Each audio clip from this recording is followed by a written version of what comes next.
Ele é apaixonado pela região norte, pelos rios e florestas. É reconhecido por defender direitos trabalhistas e esteve à frente mediando grandes greves, como a dos rodoviários e de industriários em várias empresas do Distrito Industrial de Manaus.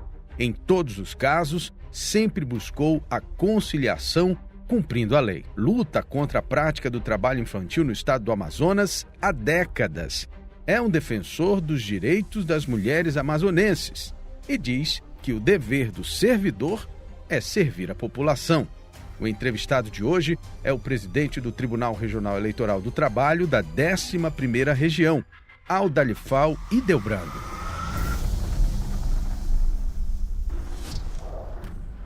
Esse modelo de trabalho que a gente conheceu no passado, é o que a gente vivia, ele vai se reinventando à medida que as tecnologias vão surgindo. Que me perdoe minha filha Caia, que ela defende esse vínculo assim, com veemência, com paixão. Eu entendo o seguinte, nossa CLT tem 80 anos. E a relação social mudou, vai evoluindo. Então, eu acho que cabe ao Congresso Nacional disciplinar como seria essa relação entre os uberistas, né, que eu falo lato sensu, e a empresa. Eu acho que não pode ser vínculo direto, né, de ser empregado, mas também não pode deixar de ser empregado. Aí eu acho a sua situação meio termo sui generis. Você já deve ter respondido essa pergunta algumas vezes, mas eu preciso fazer a origem do seu nome, Audalifal Ildebrando. Esse nome vem, qual é a origem?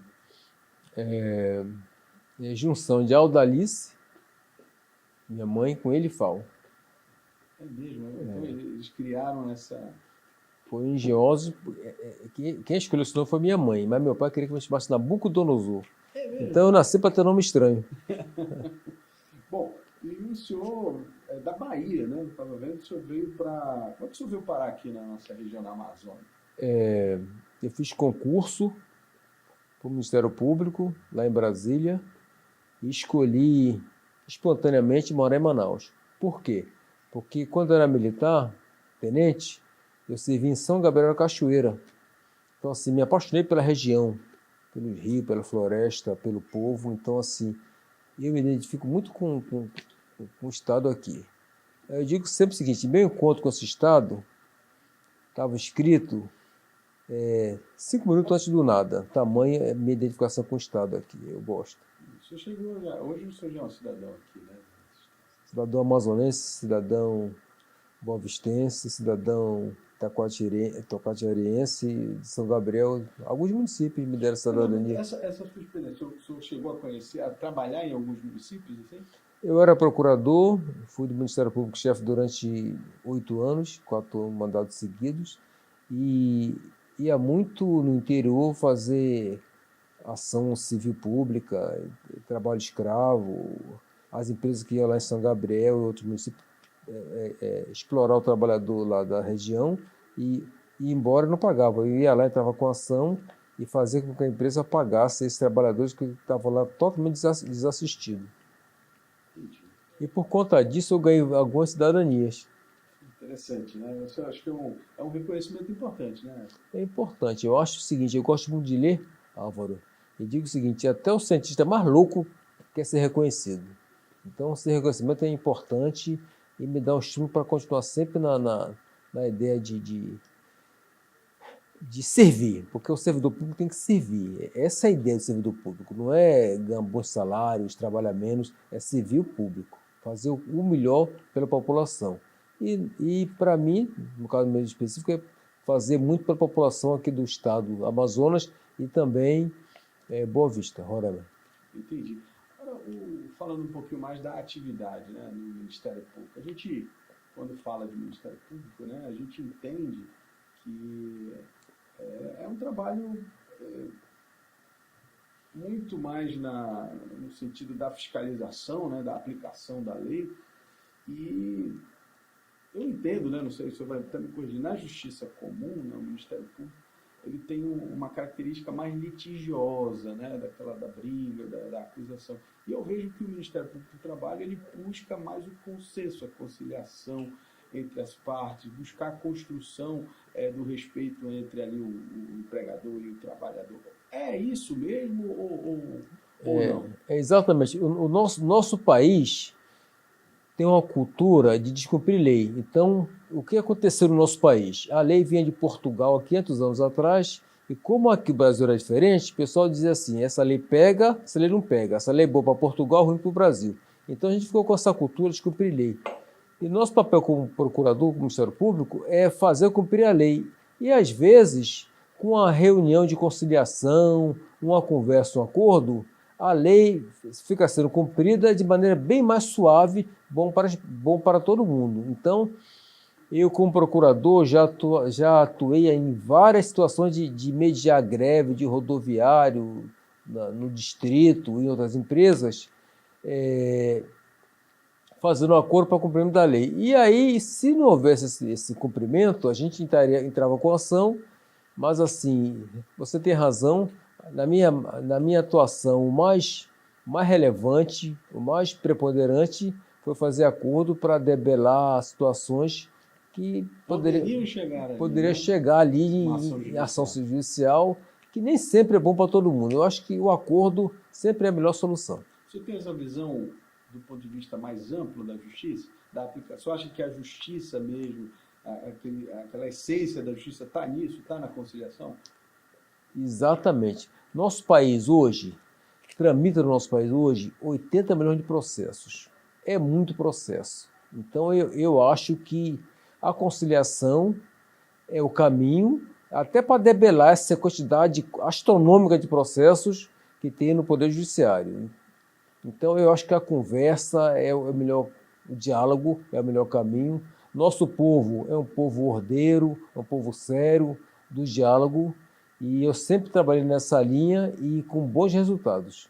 Pois é, o senhor falou de bons resultados, eu estava na pesquisa, para a entrevista, a gente percebeu que tanto o empregador quanto as lideranças sindicais sempre falaram muito dessa sua postura, Eles sempre se posicionaram nesse sentido. Olha, o doutor Adolifal é aquele que consegue estabelecer essa relação de conciliação.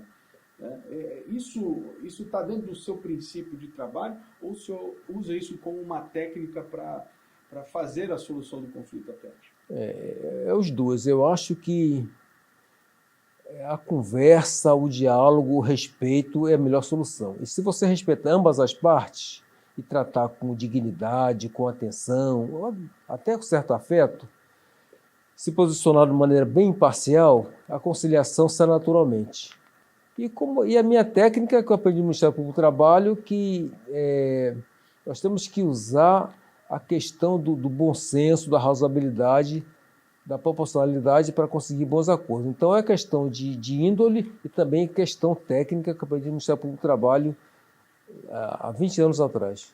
Ou seja, a própria origem do trabalho no Ministério Público do Trabalho, ela estimula isso? É isso que você está dizendo? A conciliação. A gente foi talhado, foi criado, formado para tentar conciliar sempre. Entendi. Bom, eu queria que a sua opinião, na verdade, um pouco mais sobre o momento que a gente está vivendo. Eu tenho um sentimento, e eu não sei se é verdade, o senhor vai me dizer aí a sua visão sobre isso, de que as demandas sindicais, aquelas demandas... Porque assim, eu sou de uma época que a gente cobria muita greve, muita briga com o sindicato, principalmente o senhor falou dos rodoviários, eu vi vários casos, inclusive o senhor mediando algum desses casos, Enfim, só que hoje em dia a gente já não vê mais tanto isso.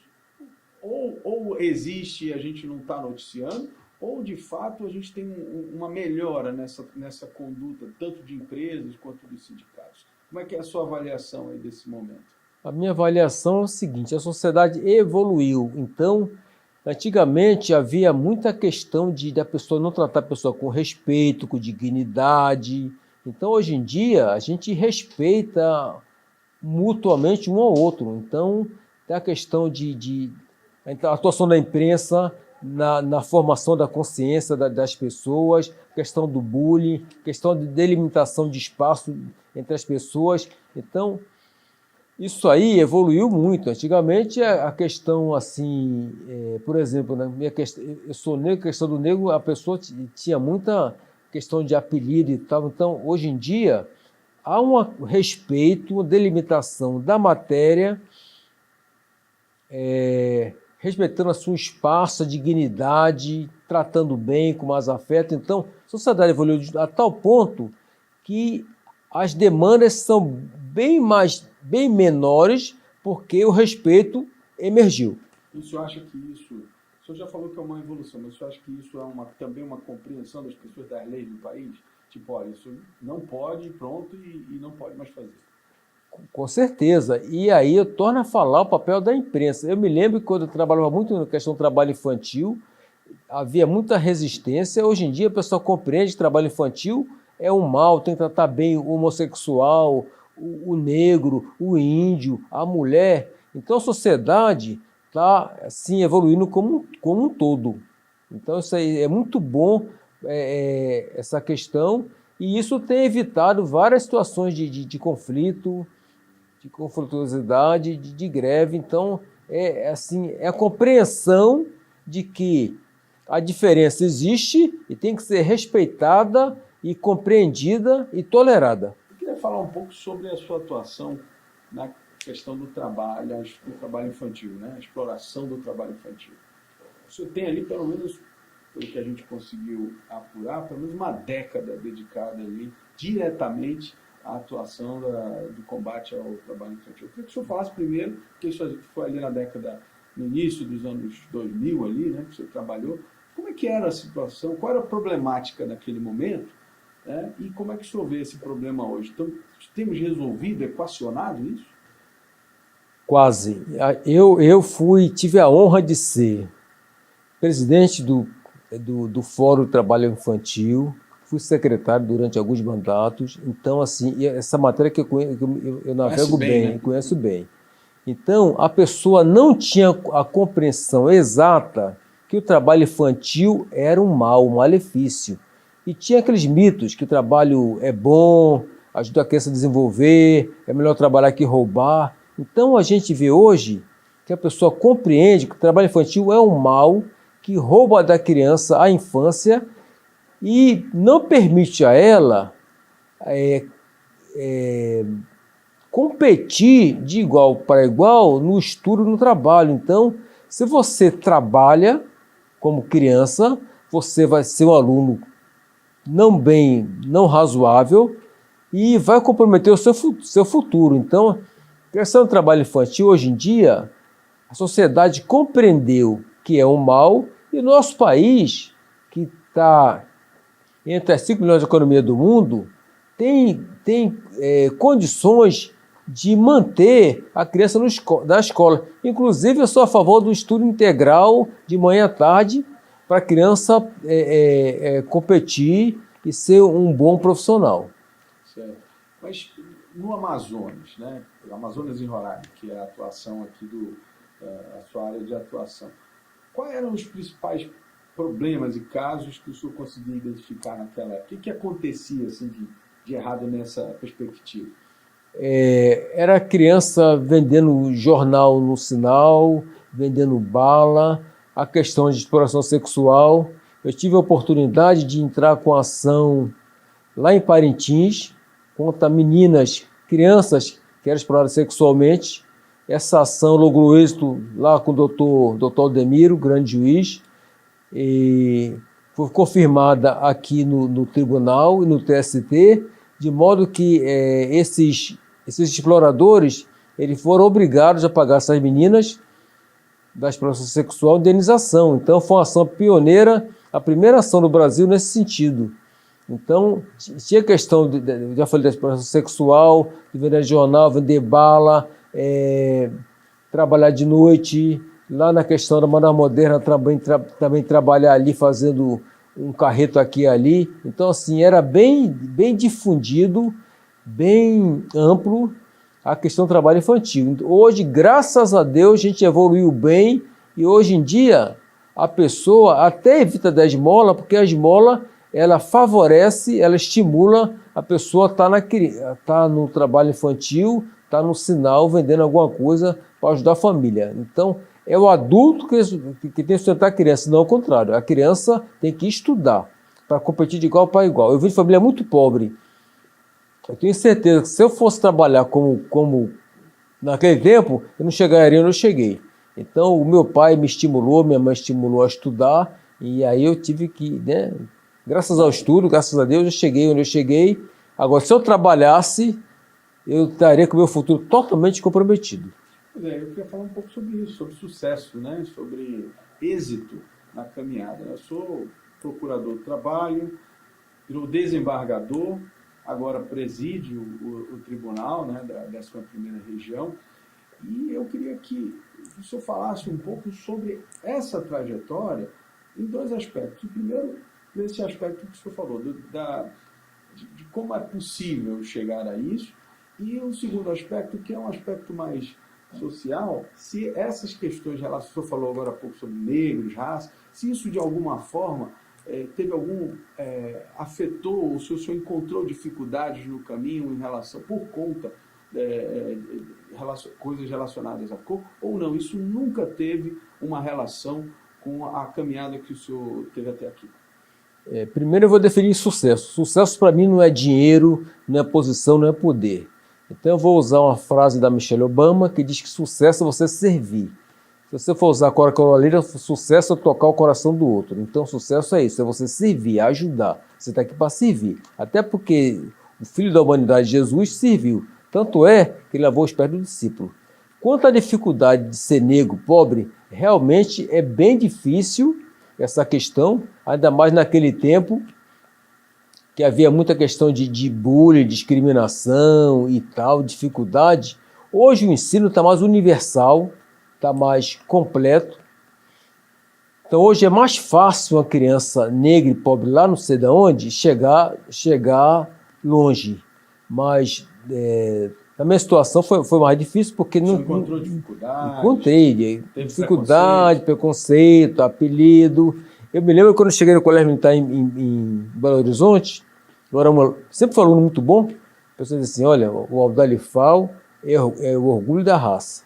E quando eu fazia a faculdade, a pessoa dizia assim, eu era muito aluno, né? Fazia direito lá na UDF, a pessoa dizia assim, Aldalifal é um cheque em branco. Então eu acho que o estudo é o caminho, o estudo é o único caminho. Sem estudo a pessoa não vai chegar a lugar nenhum. A dificuldade existe por ser negro, pobre, mulher, homossexual, índio e tal, mas é possível sim. Vou dar um exemplo agora recentemente, uma menina lá de Itapiranga tirou 10 em redação. Então, se a pessoa realmente quiser se determinar, ela chega realmente no patamar que ela se objetivou. Então, o caminho único é o estudo. Bom, isso acha que, dentro dessa perspectiva, o Brasil evoluiu nesse sentido? Porque assim, a gente vê ainda muita discussão em torno do nós contra eles, do negro contra o branco, do pobre contra o rico. O que você acha nessa visão mais abrangente de que você é capaz de fazer o seu próprio caminho, que é capaz de chegar lá, em relação a essas questões mais sociais que ainda são muito latentes no Brasil? Eu acho que a sociedade evoluiu muito. Antigamente, um homossexual ia para o colégio, ele era discriminado, era achincalhado. O negro era um monte de apelido, a mulher. Então, assim, hoje em dia, há muito mais tolerância, compreensão em relação às diferenças. E viva a diferença. O bom da sociedade é ser diferente. Uma das metas da minha administração como presidente é realmente você de inclusão, incluir o menos favorecido. Então, antigamente, vou dar um exemplo mais prático, antigamente o homem matava a mulher e era absolvido porque defendeu a honra. Hoje em dia já não é mais assim. Hoje em dia tem feminicídio, Lei Maria da Penha. Hoje em dia é tão boa hoje em dia a sociedade, na minha opinião, evoluiu tanto, que até se você tratar o cachorro mal, você pode ser preso. Então tem que tratar não só o ser humano bem, como os animais indefesos. Então a gente evoluiu muito. Logicamente que não é perfeito, não está no patamar 10, mas a relação que era antes e o que era hoje, nós estamos no patamar muito, muito, muito elevado, Álvaro. Certo.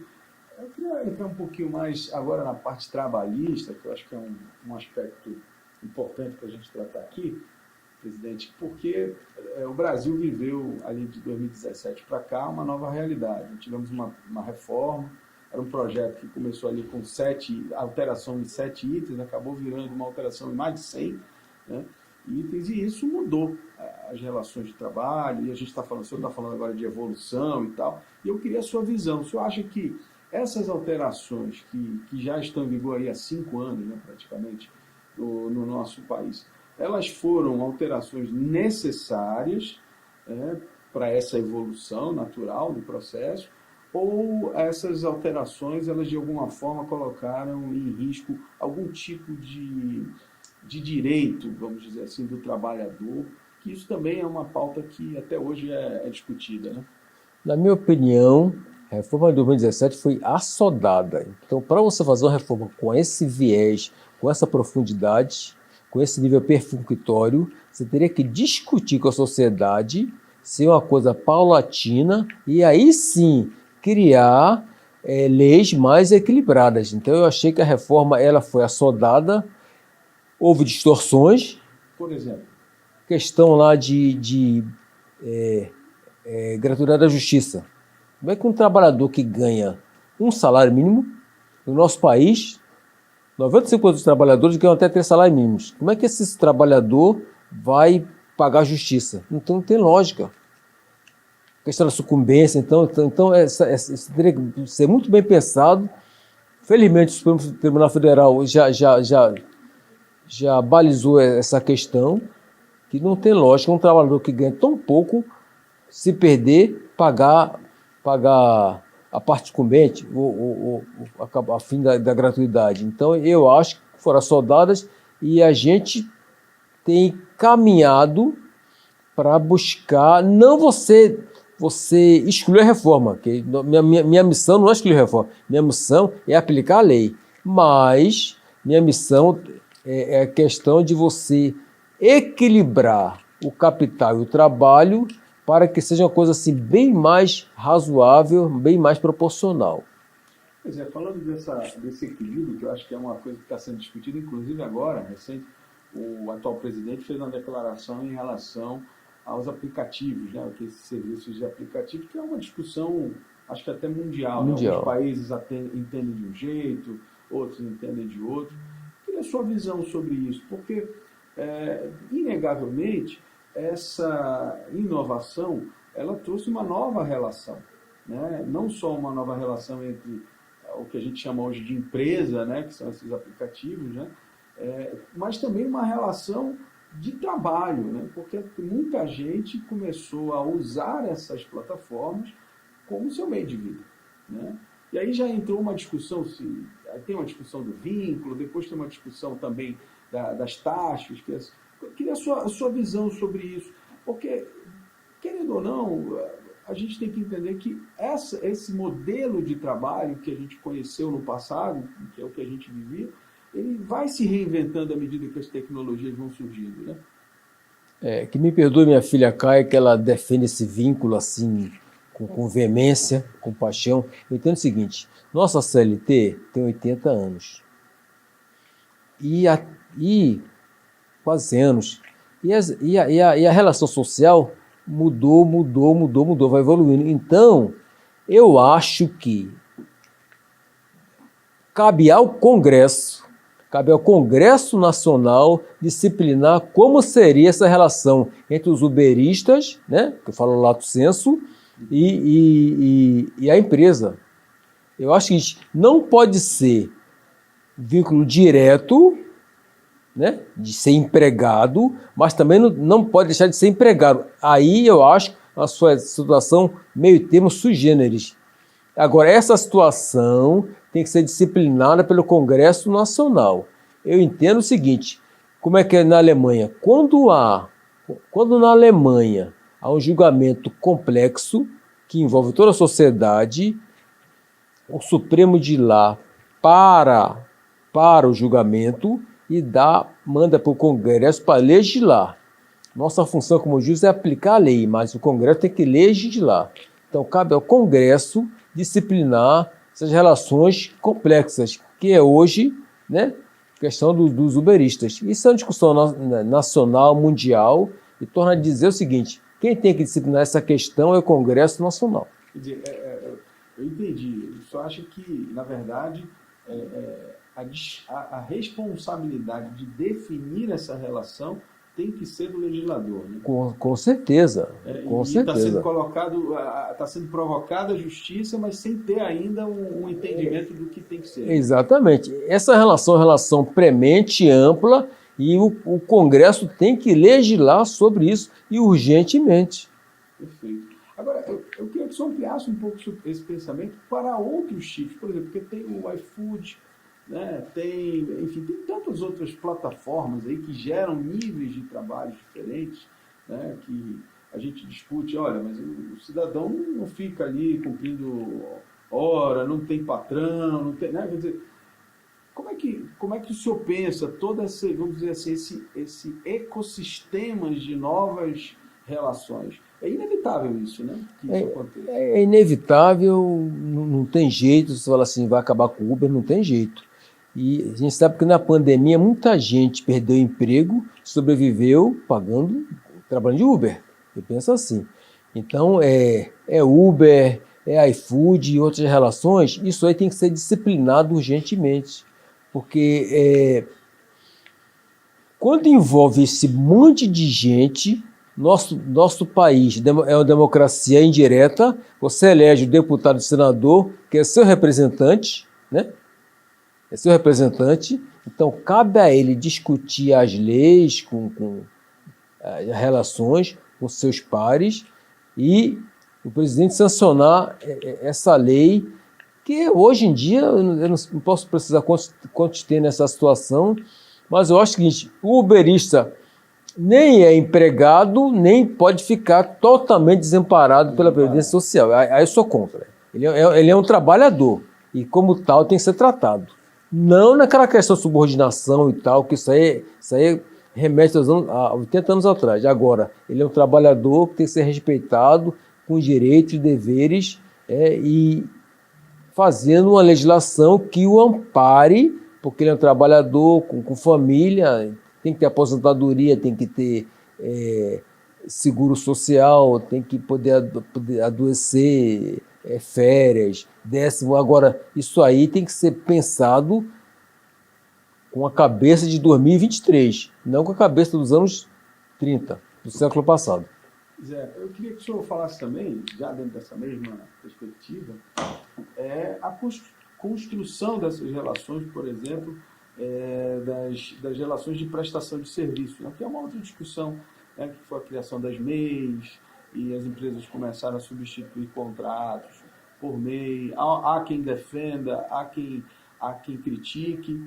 O fato é que a gente observa, pelo menos os números, inclusive há uma crítica de que MEI não é trabalho, ou que ou qualquer outro tipo de relação que não tenha carteira assinada não é considerado trabalho. Eu queria que o senhor falasse do ponto de vista legal, né, obviamente, né, qual é o entendimento hoje, né, dentro dessas novas relações que foram surgindo à medida em que o próprio mercado vai pressionando para que haja menos carga, digamos assim, menos pressão, né, financeira em cima das estruturas econômicas. Na verdade, Álvaro, é engraçado, né? As relações sociais evoluem muito mais rápido que a lei. Então, aparece uma coisa, tem que legislar rapidamente. Então, assim, a lei está sempre depois das relações sociais. Eu acho que todo trabalhador, artigo da Constituição, primeiro, tem que ser tratado com dignidade. Seja MEI, seja autônomo, seja uberista, iFood. Esse é o princípio geral. E o segundo... que é tratar com dignidade, trabalhador? Vamos lá. O que é tratar com dignidade? é dar ao trabalhador condições para ele efetuar o trabalho. É o valor social do trabalho. Todo trabalho tem que ser respeitado. Então, não pode voltar como era antigamente, no século XIX, que a pessoa ia para o trabalho, trabalhava lá 18 horas. E sábado recebia uma garrafa de cachaça para se embebedar. Então, tem que olhar o trabalhador como uma pessoa humana, então, como uma pessoa que tem que ser respeitada, dignificada. Então, independente do trabalho que ele faça, ele precisa ter o mínimo de garantia, o mínimo de patamar civilizatório para exercer o seu mistério. Então, ele tem direito a uma jornada de trabalho razoável, a ter um dia de folga, a ter seu 10º, a ter suas férias e a ter, sobretudo, condições de trabalhar um certo tempo e poder aposentar. E também, se houver algum problema de doença, de afastamento, ele receber da Previdência um valor para poder restabelecer sua saúde. Então, assim, tem que ter assim, um mínimo civilizatório para o trabalhador ser tratado com dignidade. Bom, queria que o senhor fizesse agora uma avaliação, né, diante desse cenário que a gente discutiu até aqui, quais são os rumos do direito do trabalho nos próximos anos. Porque a gente está falando de uma eterna, vamos dizer assim, de certa forma, um eterno choque, vamos falar, das relações de poder econômico, né, das empresas, etc., do mercado, né, e o trabalhador, que tem na Justiça do Trabalho esse pilar de olhar muito mais pelos direitos que ele tem ao exercer a sua função. Só que nesse processo a gente tem novos modelos de negócio que geram novas relações, que nem sempre são relações patrão e empregado. E nisso tudo a gente tem, como o senhor falou, né, a necessidade de construir novas legislações, mas ao mesmo tempo as demandas que vão chegando na justiça, muitas das vezes até sem a própria legislação ter sido criada ainda. Mas dentro disso tudo, como é que o senhor enxerga? O senhor acha que, por exemplo, nós vamos caminhar para uma flexibilização ainda maior das relações de trabalho, ou a gente já está chegando no nível de ter que voltar em algumas situações? Eu acho que a gente vai evoluir. Vamos pensar assim a questão do bancário, né? O bancário de há 30 anos atrás e hoje. Hoje em dia você vai em qualquer caixa eletrônica, shopping, você faz tudo. Você faz empréstimo, você paga a conta, faz não sei o quê. Então, quantos bancários perderam emprego? Então, aí você vai falar assim, mas tem que voltar com esse sistema antigamente? Ninguém quer. É muito mais prático. Se você fazer uma enquete e dizer assim, olha, você prefere os bancos como era antigamente, com bancária, aquela fila imensa, tal, hoje em dia que você vai na caixa eletrônica, faz empréstimo, faz conta, você faz tudo. A gente nem sai de casa. Nem sai de casa. Hoje em dia, no celular. Então, assim, as relações sociais estão mudando, o emprego está mudando, acabam os empregos e começam outros. Isso é natural, esse dinamismo social de terminar uma coisa, começar outra. Essa aí é a evolução. E a sociedade tem que entender esse processo e o legislador, né, dentro da possibilidade que é muito rápida essa evolução social, ele legislar dentro do possível para abarcar essas novas profissões. O pessoal fala que daqui a 30 anos você vai chegar na loja, vai ter um robô para lhe vender. Né? Já estão fazendo agora Uber sem motorista. Então, vai evoluindo de uma tal maneira que eu não sei onde a gente vai parar. Agora, vai ter profissão que vai desaparecer e outras vão aparecer. E a gente tem que entender esse processo que é irreversível. Então, eu queria lhe agradecer a entrevista. E de antemão, parabenizar aí pela sua trajetória, né? Hoje o senhor está aí à frente, né, desse trabalho que a Justiça do Trabalho realiza, mas principalmente parte da sua história dedicada ali, por exemplo, ao combate à exploração, né, do trabalho infantil, num momento em que a gente quase não conhecia esse tema, né? Naquela época era algo muito novo, né? Não, totalmente novo. A pessoa, eu me lembro que uma vez um auditor fiscal entrou no ônibus, tinha uma criança vendendo bala e para parar de vender bala, ele foi quase linchado. O pessoal disse: deixa ele vender, deixa ele vender. Hoje em dia não há uma compreensão do malefício do trabalho infantil. Se eu fosse falar assim, quais as suas duas palavras de ordem na minha cabeça? É tolerância e inclusão. Respeitar diferenças. O bom da sociedade, do ser humano, que a gente evoluiu até aqui, é você respeitar diferenças. Uns gostam de uma coisa, outro gosta de outro, e saber o limite de um e o limite de outro. Então, isso é o que é bom, isso que nos faz plural, isso que nos faz interessante, isso que nos faz ser mais solidário. Então, é isso, é você respeitar o espaço do outro. Se você for olhar aquela palavra de respeito, a etimologia, respeitar é você olhar no retrovisor e ver o outro atrás. Digo nem atrás, do lado. Então isso é respeito. Você entender essa diferença, essa tolerância e a compreensão que o nosso país é plural, nosso mundo é plural. E viva a diferença. Muito obrigado.